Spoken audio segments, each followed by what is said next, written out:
אוויר הרים צלול כיין וריח אורנים נישא ברוח ארבעים עם כל פעמונים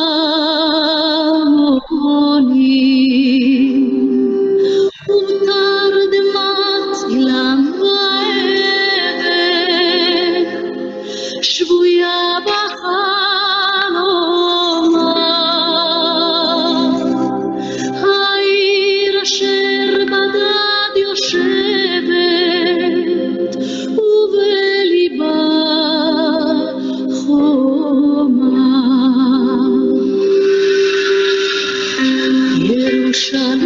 ירושלים של זהב ושל נחושת ושל אור הלא לכל שירייך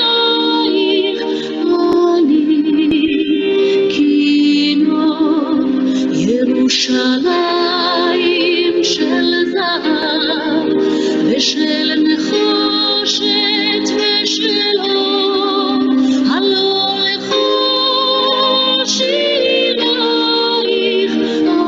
אני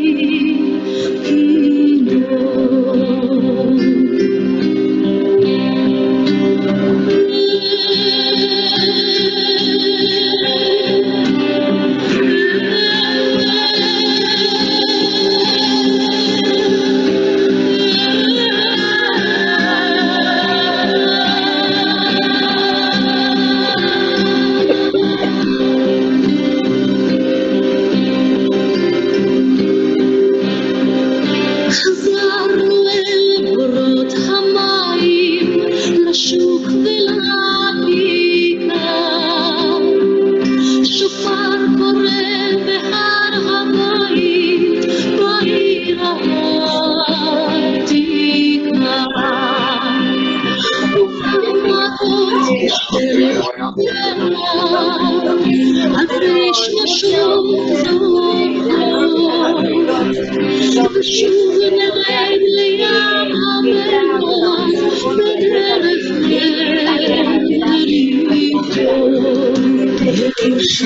ירושלים של זהב ושל נחושת ושל אור הלא לכל שירייך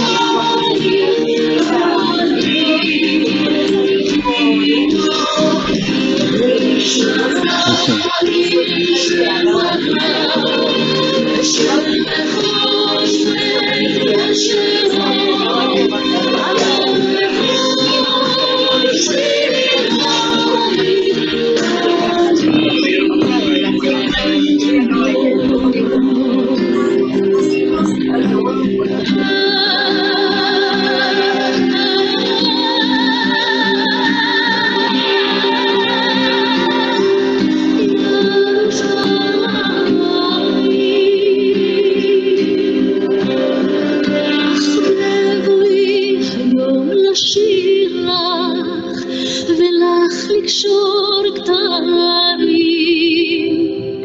קטנתי מצעיר בנייך ומאחרון המשוררים כי שמך צורף את השפתיים כנשיקת זרח אם אשכחך ירושלים אשר כולה זהב ירושלים של זהב ושל נחושת ושל אור הלא לכל שירייך אני כינור ירושלים של זהב ושל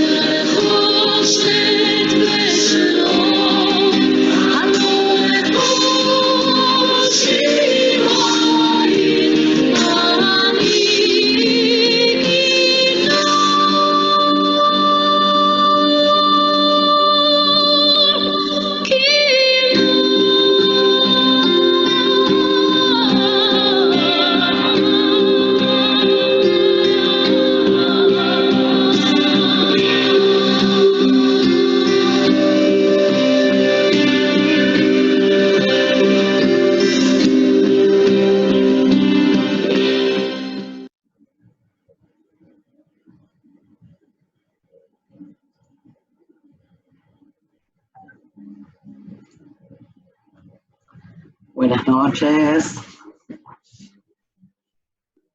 Hola. Hola a todos. Vamos, aunque sea, a saludarnos. Vamos a intentar comenzar a tiempo. Antes de comenzar y presentar a Claudia, mientras todavía va entrando más gente, vamos a dar algunas indicaciones técnicas. La primera es que vamos a mantener los micrófonos cerrados para que no haya ruido y no moleste. La segunda es que si alguien tiene alguna observación o alguna pregunta, la puede mandar por chat y en algún momento vamos a hacer algún break, alguna pausa en la conversación como para que podáis participar. De cualquier manera, vamos a tratar de respetar los tiempos, aunque la experiencia dice que la gente se va sumando exactamente a la hora que se anunció, por lo que todavía puede ser que se una más gente.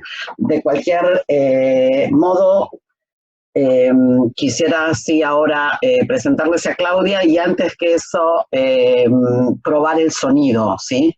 Entonces vamos a un segundito a probar también el sonido y deciros también que se está transmitiendo en vivo en Facebook para que lo tengáis en cuenta.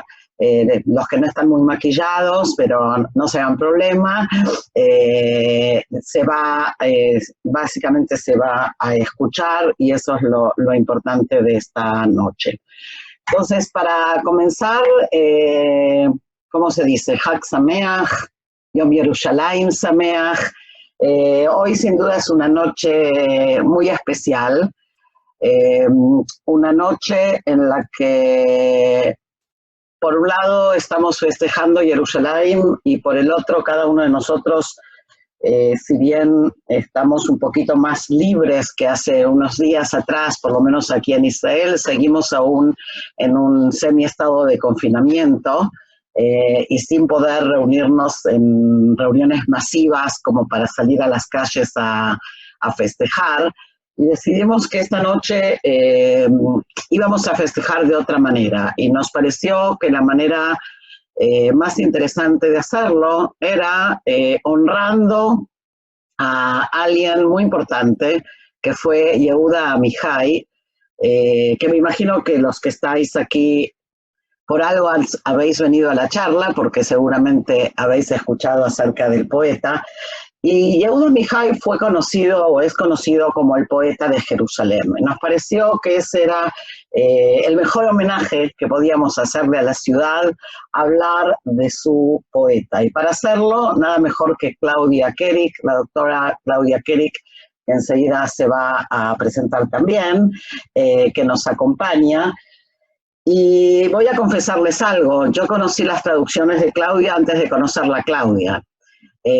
Allí por mi adolescencia conocí a los poemas de Amichai, obviamente primero en hebreo, en el colegio, y unos años después tuve el gusto de leer las traducciones de Claudia, y yo creo que desde entonces esos poemas me han acompañado. Entonces, Claudia, si te parece bien, yo quisiera que te presentes un chiquitín, nos cuentes un poquito a qué te dedicas y después, entonces, vamos a comenzar, sí, a conversar sobre Yehuda Amichai.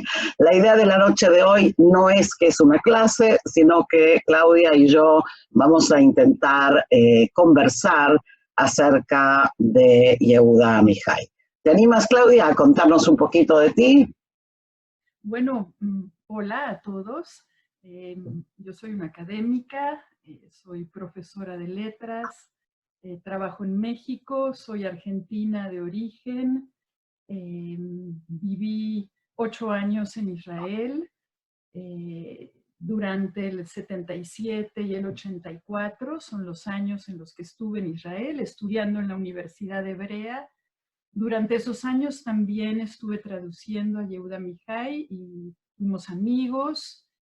Después regresé a México, a donde es mi lugar de residencia. De manera que estoy hablando de un itinerario personal: Buenos Aires, donde nací; Jerusalén, donde estudié; y México, donde radico y enseño en la universidad. Pero ese itinerario por varias ciudades también me acercó a Mihai y a la comprensión del tema de la ciudad, ¿verdad? Las ciudades, imaginación acerca de las ciudades, que para mí es un tema vital, muy, muy especial, y al que le dediqué también mi tesis de doctorado, no a Mihai, a la Ciudad de México en la literatura mexicana. Pero en fin, el tema de lo urbano, la poesía, la imaginación de la ciudad me sigue por todos lados. Y hoy estamos para hablar de Amihai, que fue alguien muy, muy cercano para mí. Y fue una elección, yo digo, similar a la tuya, Ethel, porque yo conocí a Amihai en la preparatoria con una maestra que nos enseñó literatura hebrea, Mazal Sheniak. Yo estudié en el Colegio Hebreo Tarbut. Y en segundo de preparatoria ella presentó algunos poemas de Amihai y algunos de Natan Zach y algunos de algún otro poeta, y yo me enamoré de Amihai. Y en ese momento, que era un momento muy especial de mi vida, yo quería escribir poesía, formaba parte de un grupo, me decidí a traducirlo, todavía sin contar con el hebreo suficiente para hacerlo, pero nació el impulso inmediatamente de que se oiga en español, y lo traduje. Y esas traducciones fueron publicadas en una revista de la comunidad judía en México que dirigía Esther Seligson, que se llamaba Aquí Estamos. Y con la revista en la mano, cuando vi que estaban hechas, en esas traducciones me acompañó una amiga, Rina Rothberg, que honro su memoria nombrándola. Y nos escapábamos. Su papá era un cardiólogo famoso, lo sigue siendo, y nos prestó la oficina, el consultorio, y en la máquina de escribir de ese consultorio nos sentábamos a traducir a Mihai.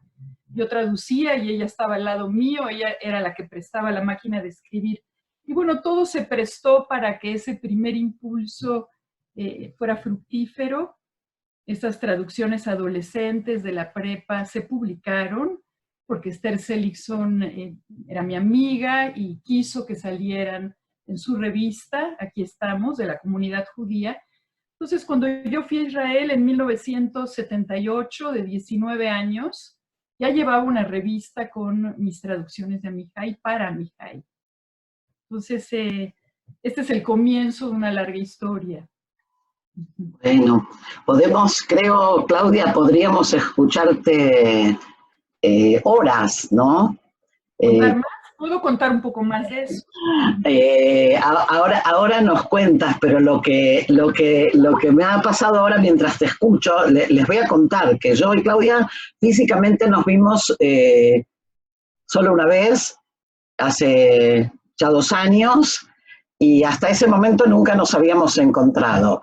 Y de hecho ahora, escuchando la historia, veo cuántos puntos en común, ¿no? Ese mismo Amihai, esa misma maestra en otro lugar, o sea, otra maestra en otras latitudes, que me presentó a Amihai, a Lea Goldberg, a Natan Zach, a toda una serie a Nathan Alterman, a toda una serie de poetas hebreos. Y hay una frase, Claudia, si me permites, vamos también a leer un poco de poesía, que a mí me impactó en Ivrit, que es Yerushalayim Ir Namal al Sfat Anetzach, y que tú traduces como Jerusalén, puerto a orillas de la eternidad. Yo creo que esa frase, junto con otra que no es para hoy porque no es de Jerusalén, pero es el famoso poema de El Malé Rahamim de Yehuda Amihai, yo creo que hasta el día de hoy siguen resonando, y cada vez que me toca hablar de Jerusalén, aunque sea en marcos académicos, suelo comenzar por esa poesía. Entonces, si me permites, la voy a poner en pantalla para que también los compañeros que nos están acompañando la vean, en tu traducción, por supuesto, y vamos a leerla antes de que nos sigas contando un poco más, porque también quisiera, Claudia, preguntarte, hablabas de lo urbano, y creo que sería súper interesante ver un poco cómo es esta visión de Yehuda Amihai sobre la ciudad de Jerusalén. ¿Qué es ese nexo tan particular que lo caracteriza, o cómo lo ves tú? ¿Ok? Yo no sé si lo voy a leer en la tonada que tú la leerías, pero para mí suena así. Jerusalén, puerto a orillas de la eternidad. El monte del templo es un gran barco, un espléndido navío de diversiones. Por las ventanillas de su muro occidental miran alegres santos, viajeros. En el malecón saludan jasídicos. Gritan hasta la vista. Siempre llega, siempre zarpa. Y los cercos y los muelles y los policías y las banderas y los altos mástiles de iglesias y mezquitas y las chimeneas de las sinagogas y las barcas de aleluyas y las olas de montañas, suena un corno sacro. Otro más zarpó. Ángeles del día del perdón. Con uniformes blancos trepan entre escaleras y sogas de rezos comprobados. Y las negociaciones y los portales y las cúpulas doradas. Jerusalén es la Venecia de Dios. Yo no sé qué dices tú de la lectura, pero para mí tiene un ritmo muy especial y tiene esta cosa que tú la vas a saber explicar mucho mejor que yo, ¿no? O sea, Jerusalén es esta mezcla de lo sagrado y de lo profano y de lo cotidiano. ¿Cómo es esto?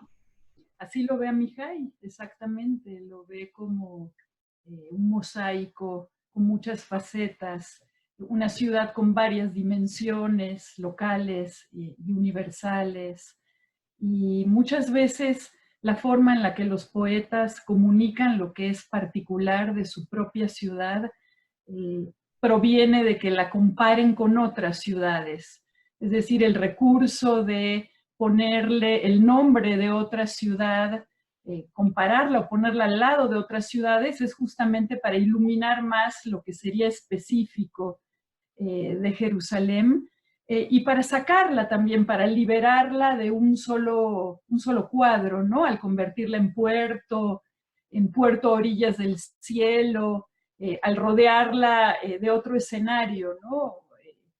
Poniéndola en el cielo a orillas de la eternidad. Justamente ese es un fragmento de un poema muy, muy largo, uno de los primeros que escribió Amihai sobre Jerusalén.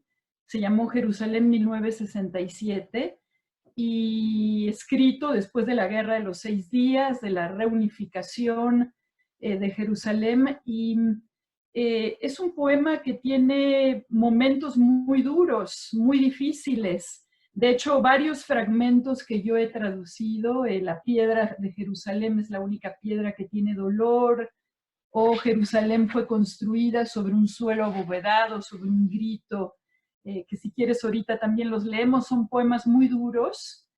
En realidad, toda esa tirada sobre Jerusalén apunta a destacar un elemento de violencia contenida adentro de la ciudad, de lucha religiosa, de unificación un poco artificial o forzada.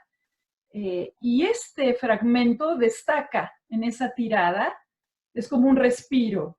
Jerusalén, puerto a orillas de la eternidad, es el momento en el que él pone a Jerusalén ya como a Venecia, ya es un cuadro dorado, ya es un puerto iluminado donde tanto el comercio, negociaciones como las religiones, y aparentemente viven tranquilos, ¿no? En este poema, religiosos de un lado y del otro, se cuelgan de ese barco, y es una Venecia de Dios. Es como un momento de redención de Jerusalén en esa comparación con Venecia.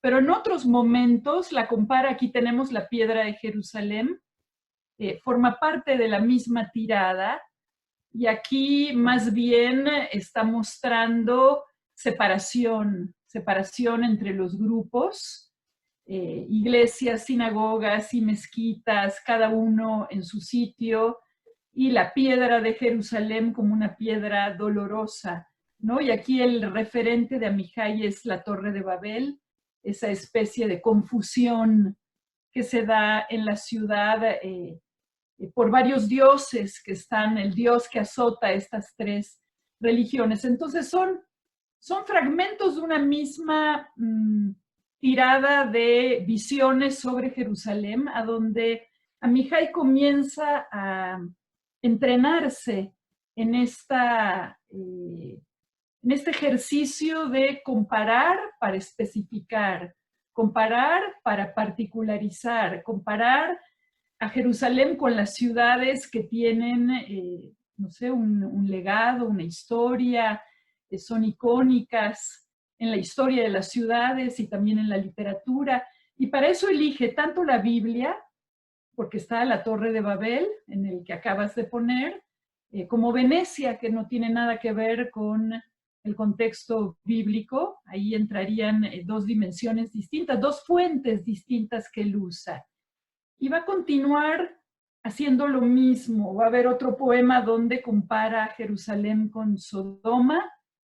Si tienes por ahí el poema, Jerusalén es hermana de Sodoma. Y también en el mismo poema la compara con Pompeya. Aquí está, ¿no? Jerusalén es hermana de Sodoma. Aunque la sal no tuvo piedad de ella y no la cubrió con su blancura serena, Jerusalén es una Pompeya desobediente. Los libros de historia que al fuego fueron arrojados siguen girando mientras rojas endurecen sus páginas. Bueno, Jerusalén es una cirugía que permanece siempre abierta, con los difuntos alrededor. Este es un poema de denuncia sobre la realidad de Jerusalén. Este es uno de los roles que toma Amihai al hablar de la ciudad. No solo le canta a Jerusalén, sino es un poco su conciencia crítica. Es un poco el portavoz de diferencias, de problemas. Aquí la pone como pecadora por ser hermana de Sodoma, pecadora no tanto en cuanto a lo sexual, sino a la injusticia, al desquiciamiento moral, si ustedes quieren, y por otro lado la pone como una Pompeya desobediente que sigue en erupción, que sigue en medio del fuego con sus libros. Estos son como los caminos de Amihai, la comparación con otras ciudades que permitan enfocar más de cerca lo que a él le va a importar más enfocar de Jerusalén, que es mostrarla como un escenario de tensiones, de polarizaciones. Él va a decir que en Israel, Amihai no es solo el poeta de Jerusalén, es también un poeta representativo de Israel. Es, yo diría, la voz nacional. Fue durante mucho tiempo la voz de Israel. Gershom Shaquet decía que estuvo siempre como un candidato al premio Nobel en poesía, y eso muestra el rango de representatividad que tenía de toda la realidad israelí, no nada más de Jerusalén, pero como él vivía en Jerusalén, tomó a Jerusalén como su ciudad. Aquí también hay otra particularidad. Generalmente cuando hay un poeta de una ciudad o cuando un poeta elige a una ciudad, nació ahí. Pero Amihai no nació en Jerusalén. Amihai era de nacionalidad alemana.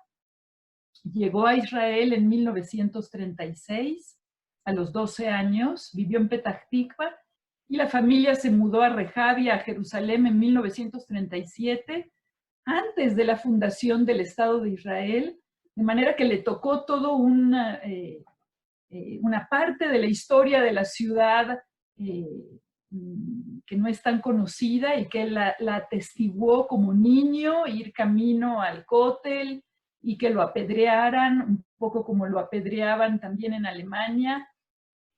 Tiene una perspectiva distinta también por haber llegado a Israel y haberse apropiado de la ciudad. Y wow, es sumamente interesante porque a ver, se apropia de la ciudad, se apropia de la lengua. O sea, no es solo una cuestión de geografías. El hecho de que haya una persona que no nace en Israel llegado a, a esas posibilidades, a esa virtuosidad del uso de la lengua y del uso de las imágenes, ¿no? Yo estaba pensando cuando decías lo de la Torre de Babel, Amihai es un poeta secular, ¿o no? Sí, no Sí, es religioso, sí, es pero por secular. otro lado está absolutamente impregnado, como muchos otros poetas hebreos, del lenguaje bíblico, de las asociaciones culturales, o sea, hay un eje cultural, un ancla muy, muy profunda en la cultura judaica, en la tradición judaica, y un manejo muy virtuoso de ese imaginario que creo, a mí por lo menos me resuena y me lo hace como más profundo, ¿no? Y lo otro que decías que me quedé pensando, Claudia, es esto que Jerusalén es un poco un símbolo o una miniatura de Israel, ¿no?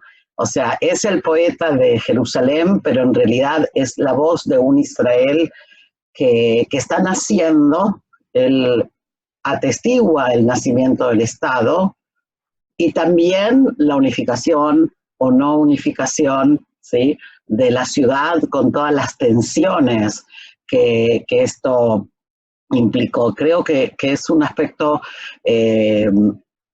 muy interesante porque en algún lugar también Amihai es una voz política. Entonces es como que se toca en esto su poesía no es una poesía enrolada en el sentido grotesco, pero al mismo tiempo es una poesía que sí transmite un mensaje social y político claro, o al menos así lo percibo yo. No sé cómo lo ves tú. No, por supuesto. Amos Oz contaba que Amihai irrumpió en el escenario literario israelí porque escribió un verso que decía: yo quiero morir sobre mi cama, yo quiero morir sobre mi propia cama. Y aunque ese verso puede parecer banal, fue un verso con el cual rompió con toda una poesía patriótica y que exaltaba a la nación, la constitución de la nación.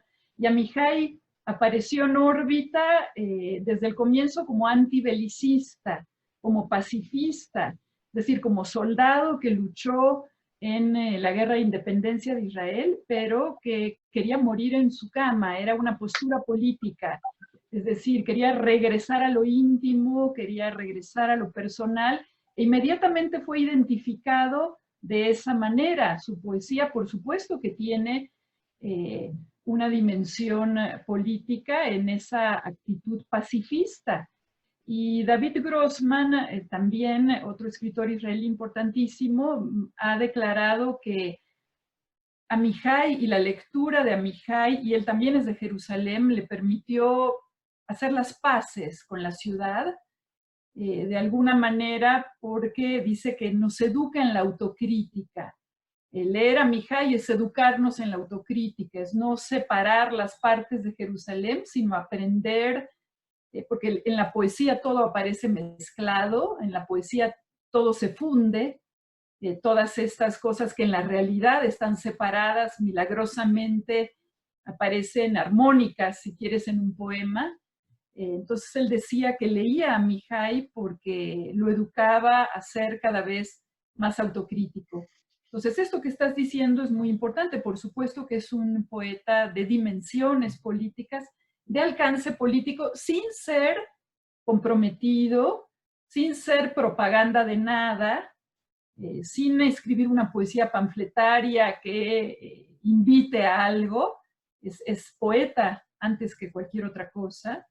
Y es la conciencia crítica de Israel, o lo fue durante mucho tiempo. Ahora, respecto a lo otro que mencionaste, que es la forma en la que está presente la Biblia, la forma en la que están presentes los textos judíos originales, bueno, no hay que olvidarnos que Amichai tuvo una educación religiosa, perteneció a una familia religiosa de gran linaje hacia atrás, tuvo una educación ortodoxa que abandonó, pero que siempre recordó como formativa de él.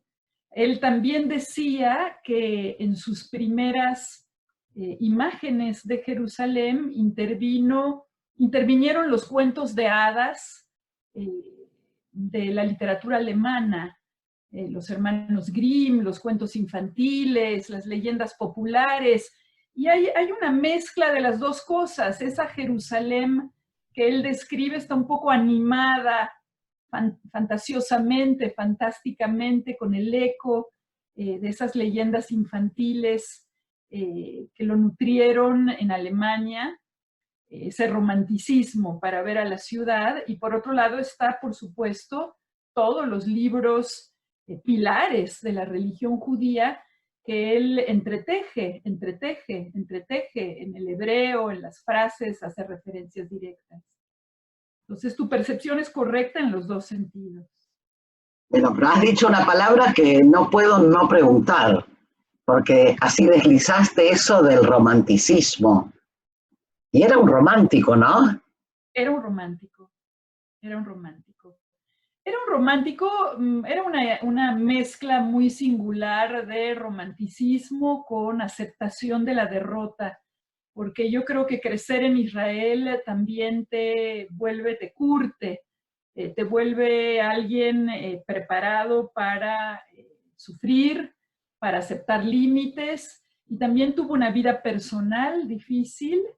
El tema de la derrota del amor o los límites del amor también está muy presente. Entonces sí, es un romántico, siempre enamorado, pero siempre consciente de ciertos límites y con un dejo de melancolía. Yo diría que hay una melancolía en su manera de aceptar la realidad. Hay una aceptación.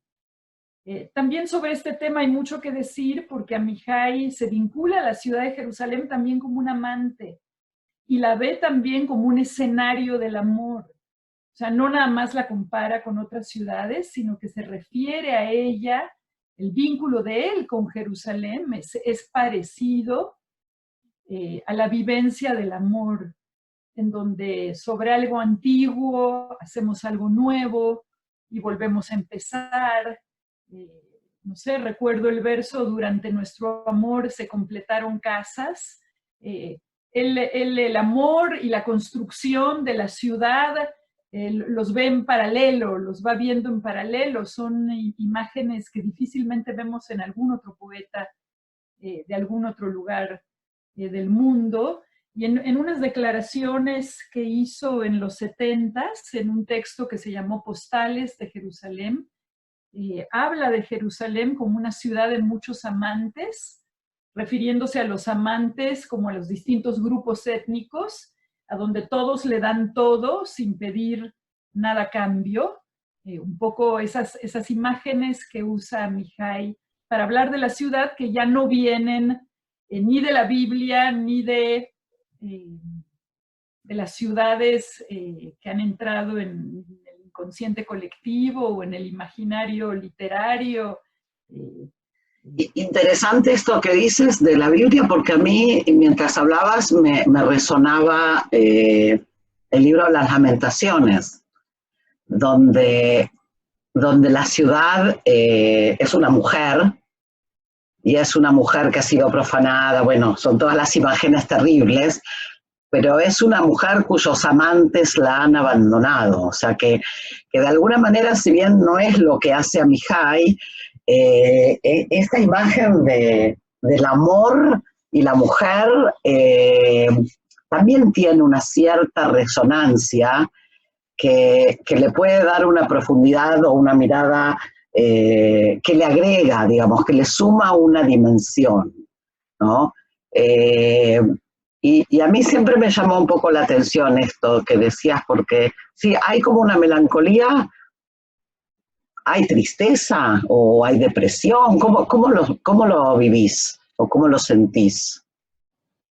una decepción, una especie de conciencia de los límites, conciencia de la derrota, pero que no le quita a él frescura, deseos de volver a alabar el lugar, pero hay una mezcla entre estos dos lados. Y respecto a lo otro que estabas señalando, del libro de las lamentaciones y de la ciudad como mujer, esto es muy usado en la poesía de la ciudad en todas partes, encarnar a la ciudad en un cuerpo femenino y un poco describirla a partir de ese vínculo con la mujer, como una mujer violada, profanada, ultrajada, abandonada.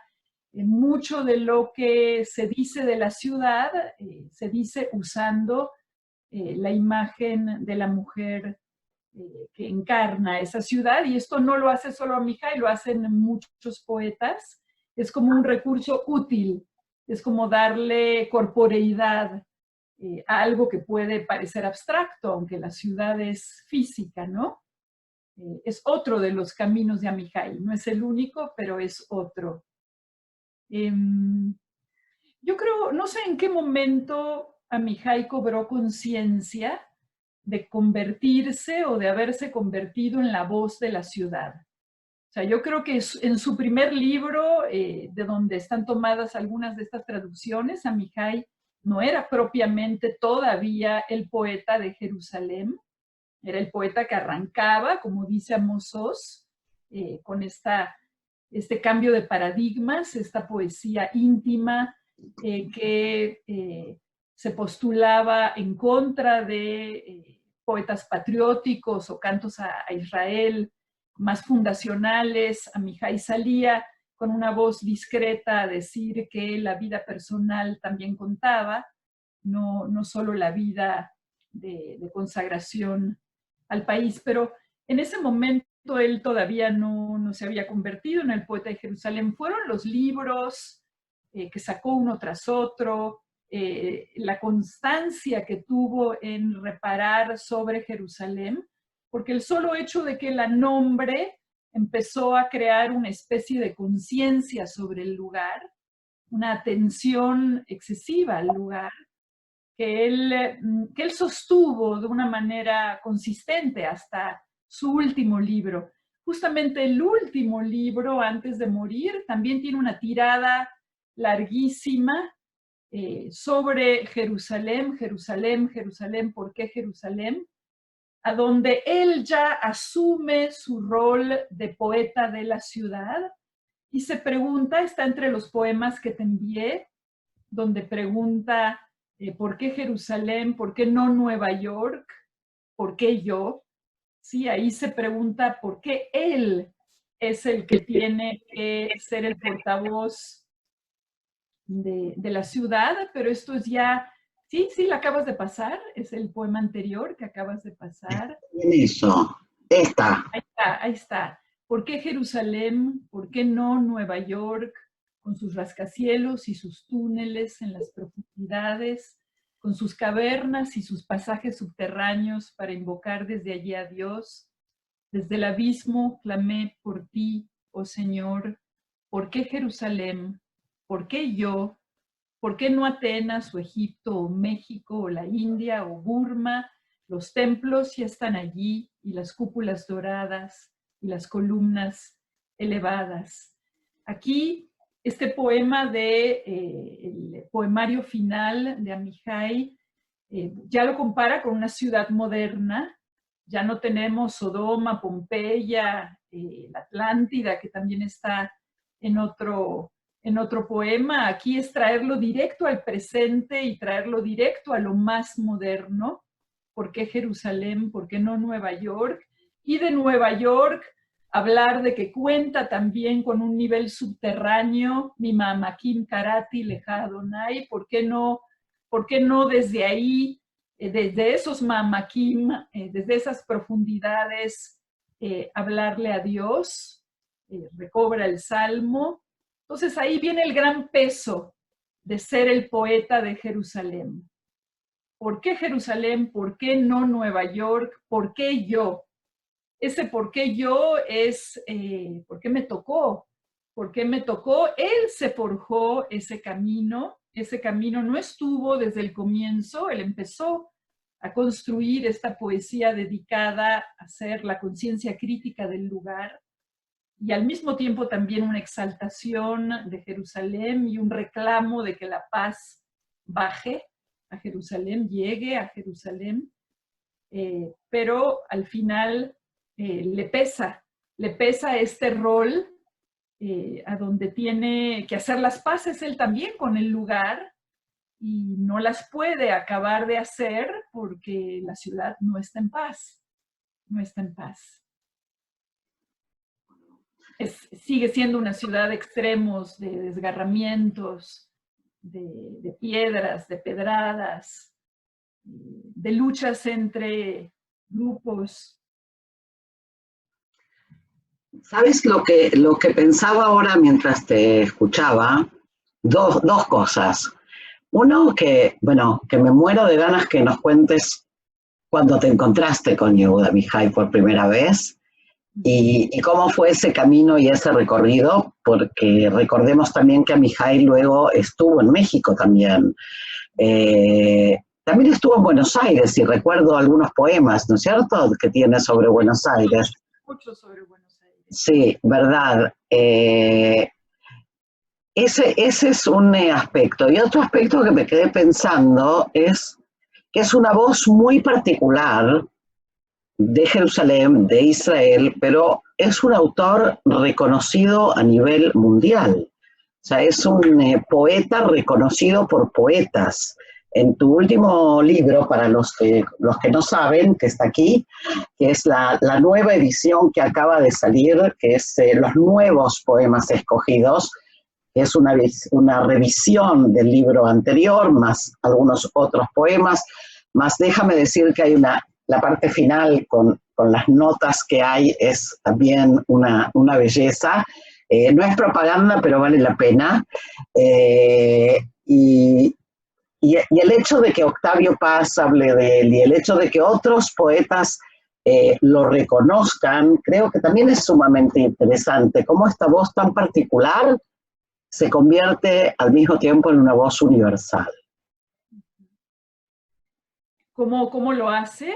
Bueno, no sé cuál fue su truco, pero lo hizo. Lo hizo. A mí mucho me impresionaba de Amihai su falta de pose. Fue un poeta honesto, fue un poeta sincero, fue un poeta que llevó a su propia poesía sus contradicciones. No las trató de resolver, no las trató de maquillar, no maquilló la realidad israelí y tampoco ocultó su identidad judía, encarna a la perfección la vida del judío. Hay como una veracidad, como una honestidad, sin trucos, sin juegos, que impactó en la poesía universal. O sea, eso es lo que le va a dar un estatuto. Sí, el haber, Ted Hughes lo pone como un pastor de almas humanas, dice, todos nosotros aquí intentando hacer una pirueta más que impresione el tren de la poesía moderna, cargado de juegos y luces artificiales, y tú ahí solo como un pastor de voces humanas, porque lo único que hiciste fue hablar con una voz humana. Yo creo que la novedad de Amihai está en lo mismo que advirtió Amos Oz, esa mirada hacia lo íntimo, esa salida de la grandilocuencia, que es muy difícil de lograrla de una manera artística, y él la logró porque se sentó a hablar. Él siempre me decía que él empezó a escribir ya maduro, que la poesía no fue un juego, digamos, que fue algo a lo que él llegó ya en una especie de madurez y que eso se transmite en su tono. Mucho de la novedad de Amihai o de la originalidad está en su entonación, esa entonación pausada,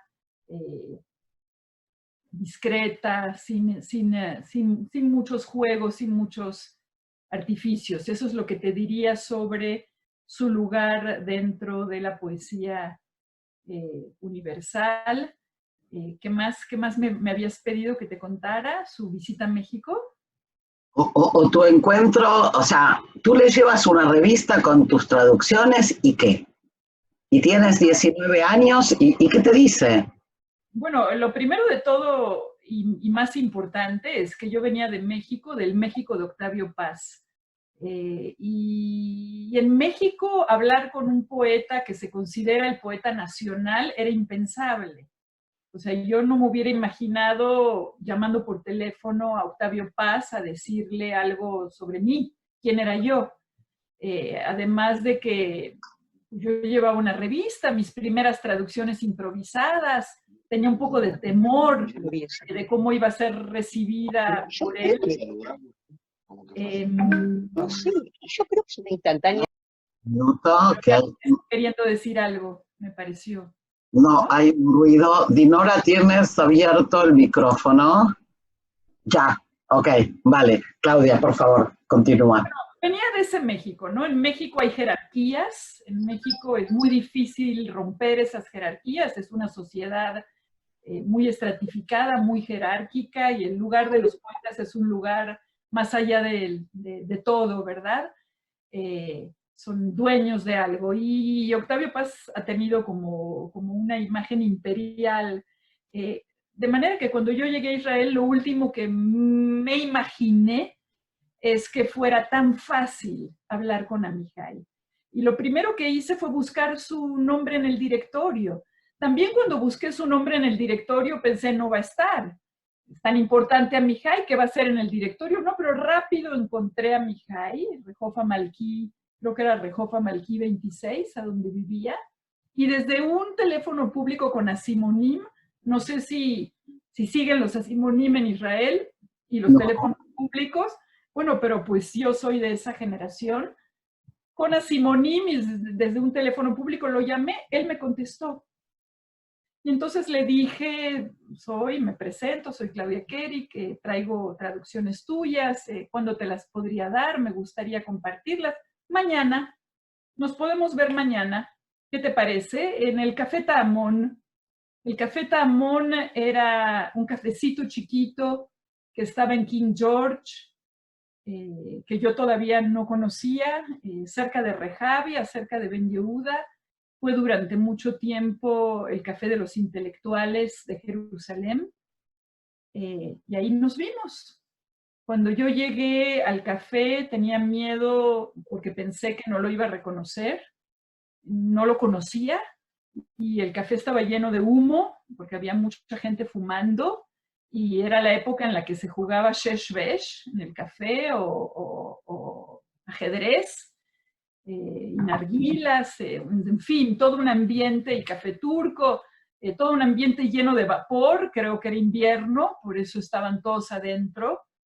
Y entre la bruma, así, entre el humo, lo vi levantar la mano cuando entré, me hizo así y me dijo, vamos, salgamos, vamos a caminar.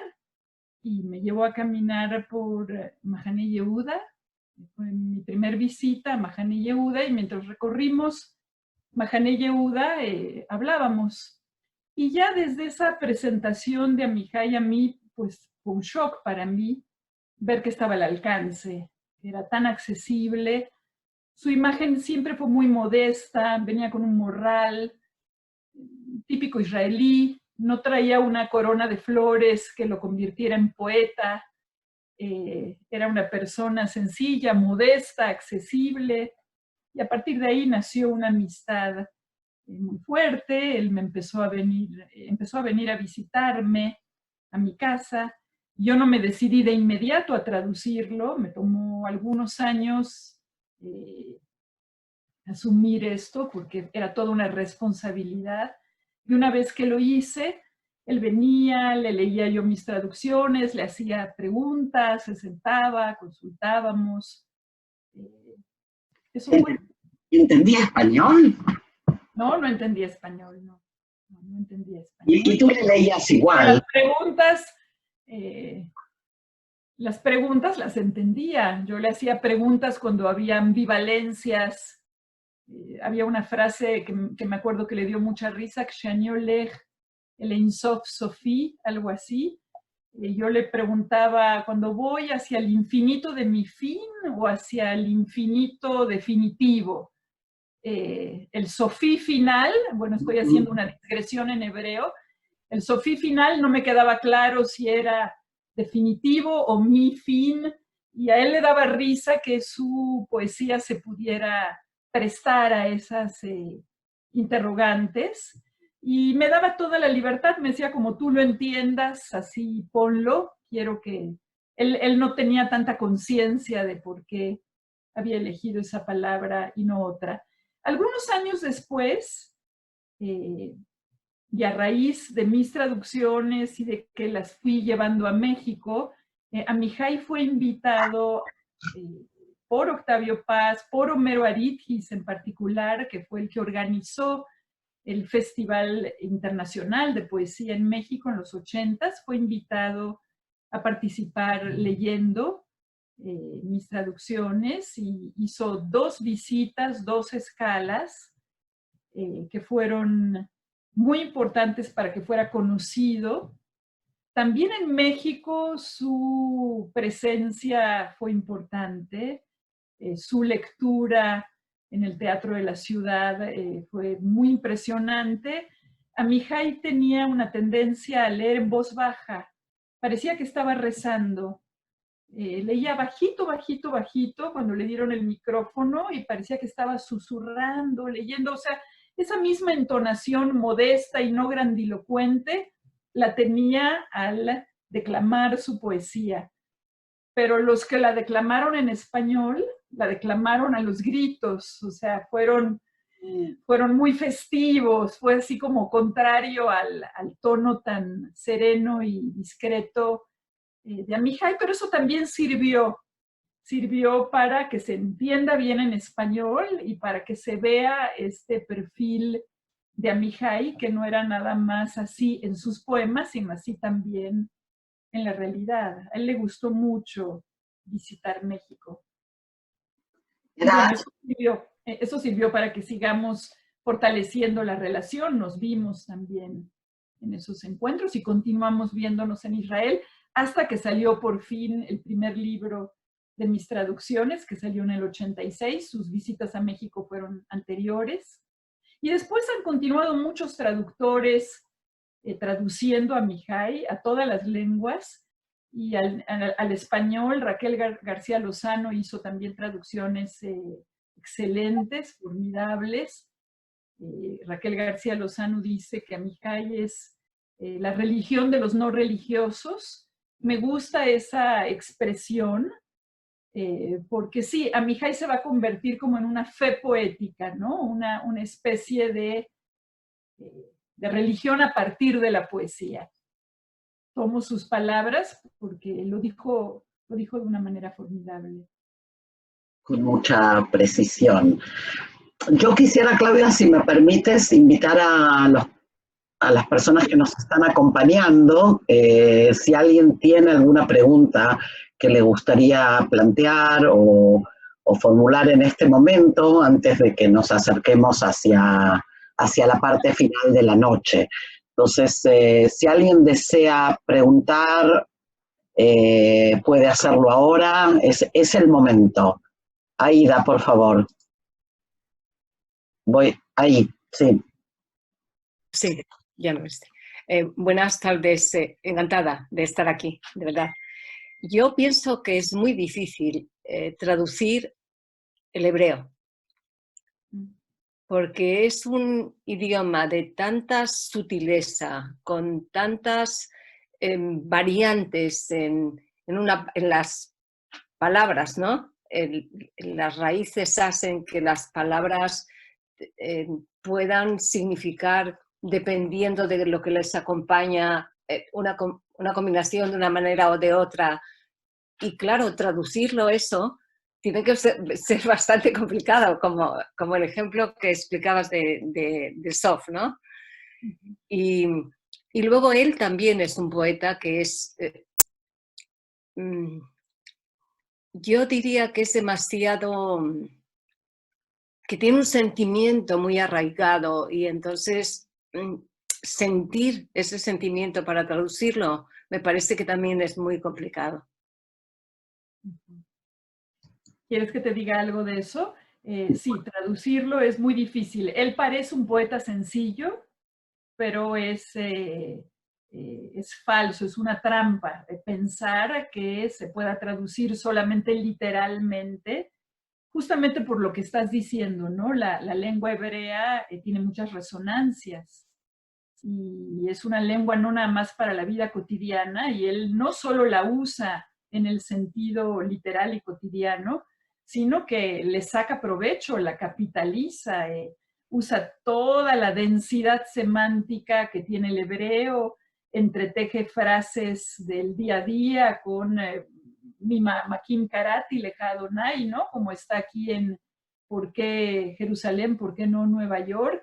El estar yendo a los textos que son pilares de la religión va continuamente.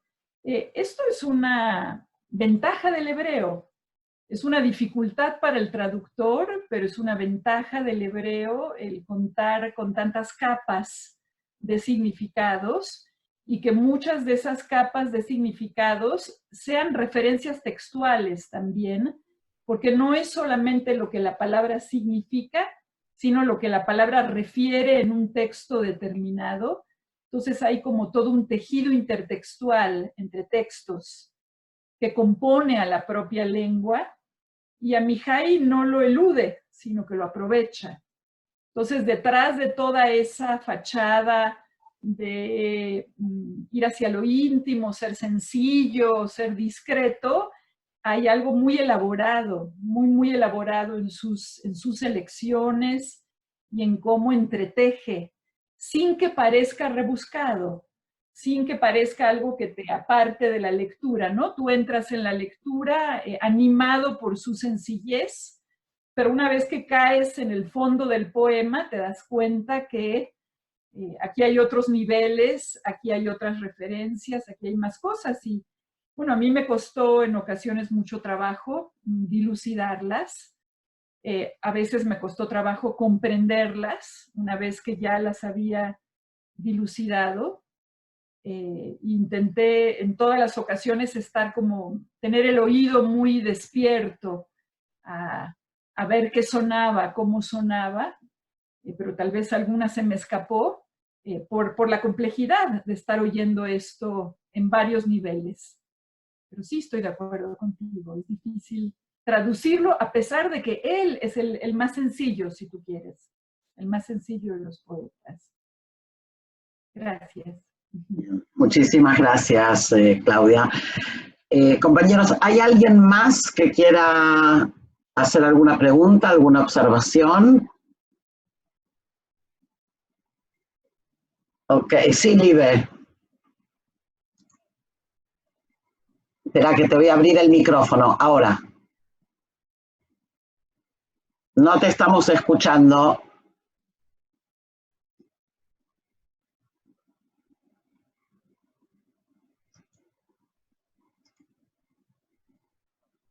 No se te escucha, Libe. ¿Tienes algún problema con el micrófono?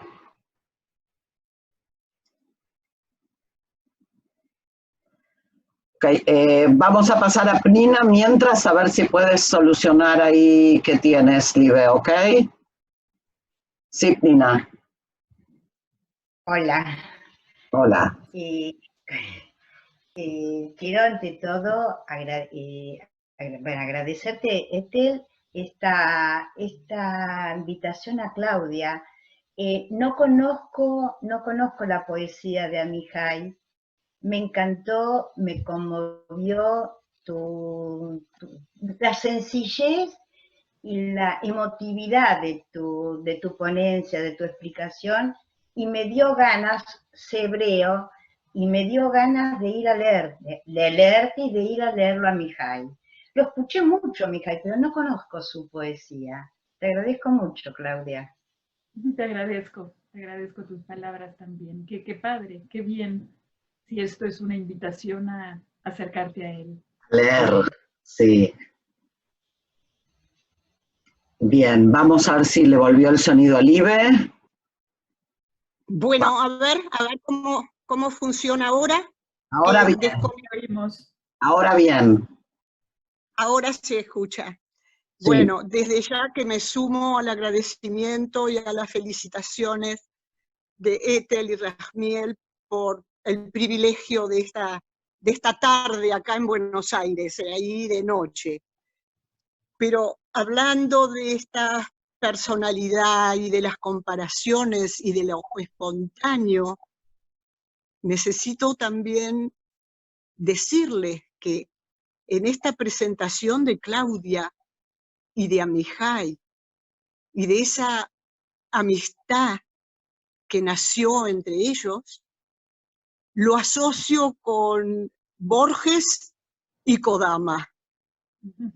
Entonces me resonó eso de dos grandes, respetando las especificidades y las grandezas de cada uno.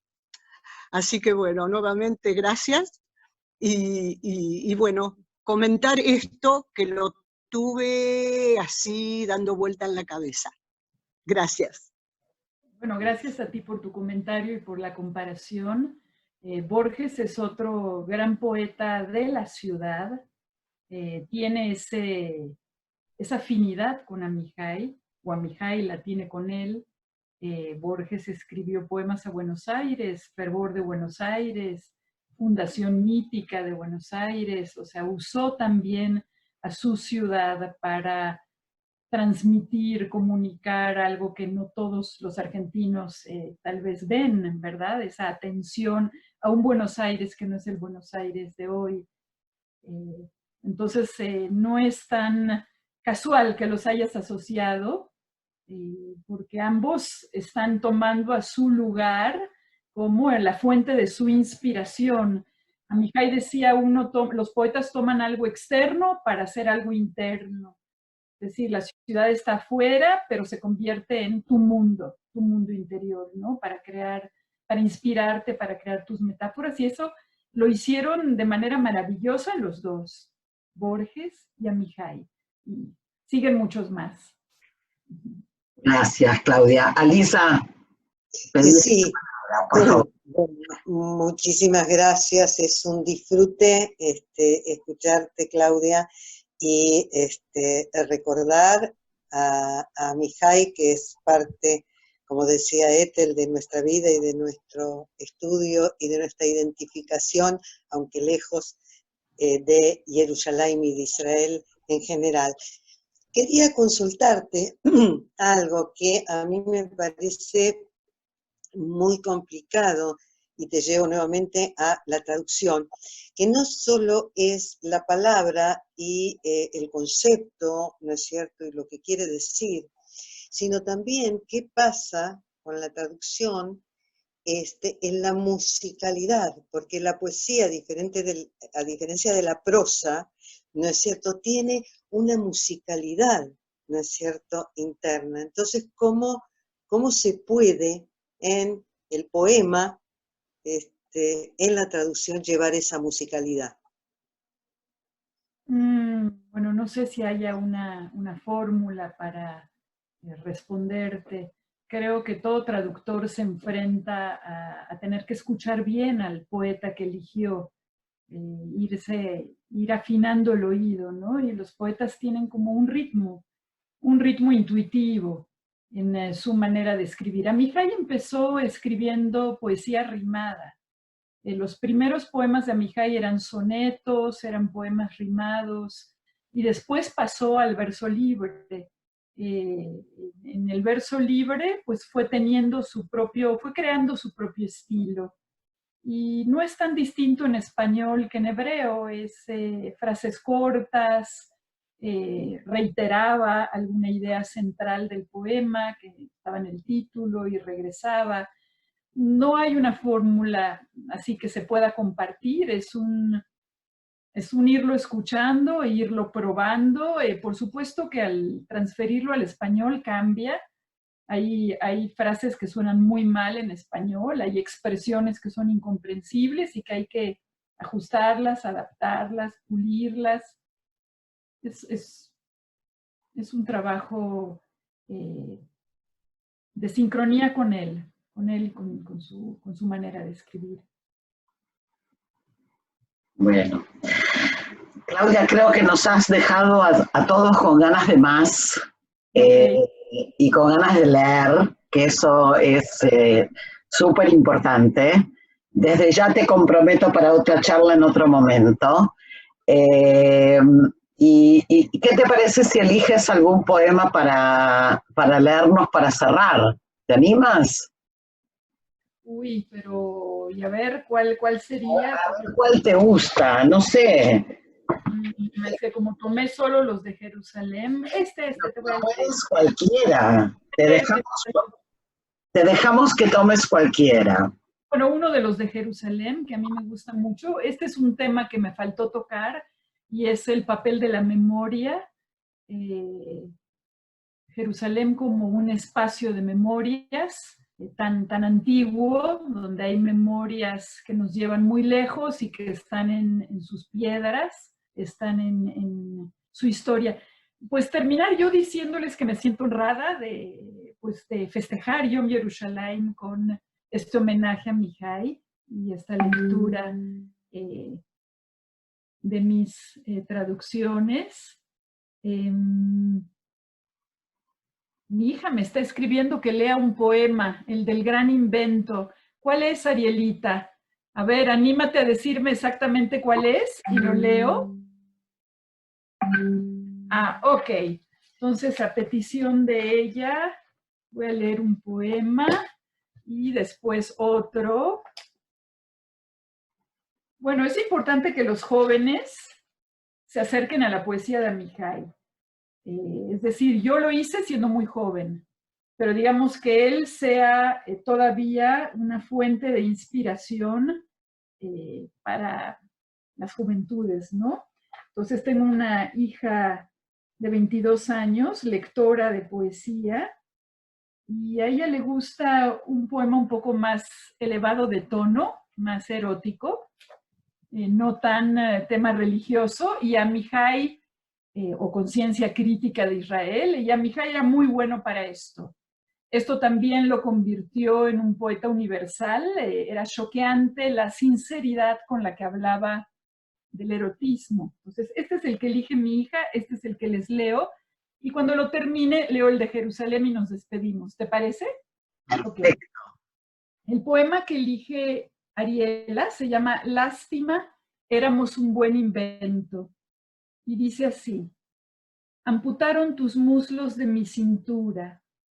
Para mí serán siempre médicos, todos ellos. Nos desprendieron al uno del otro. Para mí son ingenieros. Lástima. Éramos un buen invento, amando. Un avión hecho de un hombre y una mujer con alas y todo. Nos elevamos un poco de la tierra. Volamos un poco. Ok.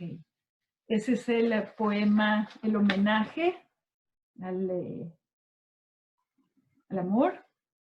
Y ahora vamos a otro poema que a mí me gusta mucho.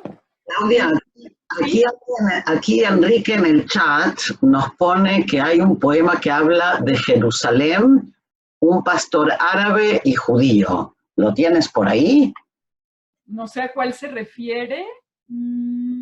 A ver si Enrique está ahí y quiere contarnos. Estoy acá, voy a ver si enciendo la computadora y lo comparto porque es muy bonito también. Bueno, te esperamos entonces. Perdón. Perdonado. Para encender la computadora, hoy lo miré desde el celular. No, lo puedes leer desde el celular mientras te escuchamos. Bueno, lo busco, está encendiendo y les digo si lo encuentro. Vale. Ok. Entonces, Claudia, seguimos, ¿sí? Voy a leer Jerusalén, lugar donde todos recuerdan. Ah, espera, que creo que lo tengo también. Déjame ver. Si te acuerdas, el año pasado, Claudia, hablamos de este poema. No sé si te recuerdas que había un tema con la traducción de Bait. No, ese no es. ¿No es ese? No, ese es el lugar donde todos tenemos razón, el que tú Ah, dices. verdad, Y yo verdad. digo, es Jerusalén, lugar donde todos recuerdan. Bien, bien, adelante. Aquí lo tenemos en pantalla. Op, esperen, ahí. Jerusalén, ¿se los leo? Sí. Jerusalén, lugar donde todos recuerdan que olvidaron algo, pero no recuerdan qué. Y a fin de recordar, yo traigo puesta en mi cara la cara de mi padre. Esa es la ciudad donde se llenan los envases de mis sueños como tanques de oxígeno para bucear. La santidad en ella se convierte a veces en amor. Y las preguntas que se hacen en estas montañas quedaron iguales. ¿Has visto a mi rebaño? ¿Has visto a mi pastor? Y la puerta de mi casa está abierta como una tumba de la cual alguien resucitó. Bueno, me gusta este poema, es el tema de haber olvidado todo en Jerusalén y que sea Jerusalén el lugar a donde hay que recordar. Está jugando a muchos niveles, inclusive con el Imeshkajeh Yerushalayim Tishkaj Yemini, la frase, si te olvidare Jerusalén, que mi diestra sea olvidada. Está jugando en muchos niveles y lo trae hacia la imagen de su padre, que está muy presente en la poesía de Amijay, sus dos padres. Hay muchos poemas al padre y a la madre, como también su centro, su brújula. Él se encuentra consigo mismo en el momento en el que reconoce los rasgos de su padre, que era religioso, su madre, que era muy humilde. Entonces, a fin de recordar, yo traigo puesta en mi cara la cara de mi padre, siempre me conmovió mucho, tal vez por mi propio vínculo con mi papá. Y también el final, las preguntas que se hacen en estas montañas permanecen iguales. ¿Has visto a mi rebaño? ¿Has visto a mi pastor? Un poco dar esa duplicidad de Jerusalén, ¿no? Es una ciudad que existe en el mundo moderno, pero es la bíblica, sigue siendo la bíblica, sigue siendo la antigua, no pasa del todo a ser moderna y sigue habiendo burros, pastores, peregrinaciones, etc. Este es uno de mis poemas favoritos y está dicho con mucha sencillez. Aquí alguien está diciendo el del pastor que busca una cabra en el monte Sión, que ya lo encontró, la persona que nos iba a hablar. ¿Quieres compartirlo antes de que cerremos? Estás invitado. Bueno, lo leo, pero no quiero cerrar yo, quiero agradecer a Yerahmiel, a Ethel y a Claudia, hermoso la verdad el encuentro. Yo trabajé mucho con jóvenes y los poemas de Yehuda Amijay eran parte del disfrute, y como habla en un poema que se llama Los judíos sobre las capas geológicas, creo que sus poemas tienen capas, distintas capas donde cada cosa nos invita a enseñar otra cosa, y casi es un infinito, ¿no? Bueno, no voy a leer también como Claudia, pero voy a intentar hacerlo. Un pastor árabe busca una cabra en el monte Sión. Un pastor árabe busca una cabra en el monte Sión, y en la montaña de enfrente yo busco a mi hijo pequeño, pastor árabe y padre judío, con su fracaso temporal. Nuestras voces se encuentran sobre la cisterna del sultán en el valle de en medio. Ninguno queremos que el hijo y la cabra entren en el terrible proceso de la maquinaria del Had Gadiyah. Después los encontramos entre los arbustos. Nuestras voces volvieron a nosotros y lloraron y rieron por dentro. La búsqueda de una cabra o de un hijo ha sido siempre el comienzo de una nueva religión en estas montañas. Yehuda Amijay. Precioso. Precioso. Bien. Ahora lo mando por chat, así lo tienen. Bueno. Claudia, yo digo dos palabras y tú cierras, ¿vale? Yo me quedé ahí enamorada de nuevo de Amijay, que hacía un montón que no lo leía, y que aquí en la biblioteca tengo sus libros. Y bueno, esta noche para festejarlo lo voy a volver a leer, y pensaba en en esto que decías del idioma y de la intertextualidad, porque no hay duda que cuando uno escucha en hebreo, es un permanente resonar de otras voces.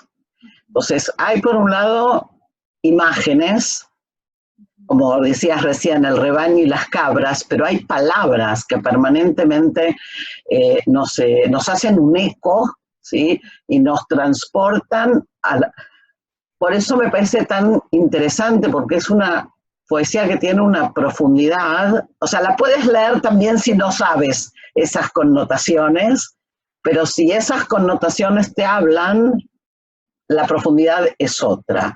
Entonces, yo lo que me queda por hacer es agradecerte infinito por compartir con nosotros esta noche. Creo que es una hermosa manera de honrar a la ciudad y de honrar a Mihai y por supuesto de disfrutar de tus traducciones. Lo que no les dije, que en el libro también hay uno de los poemas que a Mihai le escribió a Claudia. Así que ahora van a Amazon y compran el libro ya, ¿ok? Y Claudia, mil gracias. Te dejo cerrar a ti, ¿ok? Bueno, del hebreo solamente decir que Amihai pertenece a la generación para la cual el hebreo todavía era un poco nuevo. Es decir, el hebreo es un milagro en sí mismo, ¿no? La resurrección del hebreo, el que regresara y se convirtiera en la lengua de Israel. Entonces a él le tocó como ese momento de transición en donde la lengua todavía es muy literaria, muy litúrgica, pero al mismo tiempo se está llenando de palabras nuevas, de un nuevo diccionario, y yo creo que esa dualidad está muy combinada en su poesía, justamente. Él como atestigua ese salto del hebreo tradicional al hebreo renovado por Ben Yehuda décadas anteriores a Mihai. Y luego, pues, cerrar con la anécdota del propio nombre de Amihai. Amihai se llama Mi Pueblo Vive, ese es su apellido, Yehuda Amihai, Mi Pueblo Vive, pero ese no fue su nombre original, él se llamaba Ludwig Pfeiffer, de origen en Alemania. El nombre lo va a adquirir para complacer a una novia durante la Guerra de Independencia, Ruth, que tenía un nombre hebreo, y él quiso crearse un nombre hebreo que estuviera a la altura del de ella, no ser un galutí, no parecer un yeque, un galutí que había nacido en Alemania, y ella es la que le inventa el nombre de Yehuda Amihai, y cuando se lo dice, que es Yehuda, mi pueblo vive, Amihai dice, no, qué grandilocuente, qué cosa más impresionante, ¿cómo voy a salir con ese nombre al mundo? Y ella le contesta, no, eso te compromete, con esto seguro que te conviertes en el poeta de Israel. Y dicho y hecho, estuvo a la altura de su nombre, de un nombre elegido, como de un compromiso, de un destino que él asumió. Con eso me despido, adiós a todos, muchas gracias y nos vemos. Muchísimas gracias. Bye. Y nos vemos la próxima. Nos vemos la próxima, Ethel, gracias por invitarme. Bakashá. Chao. Chao, chao.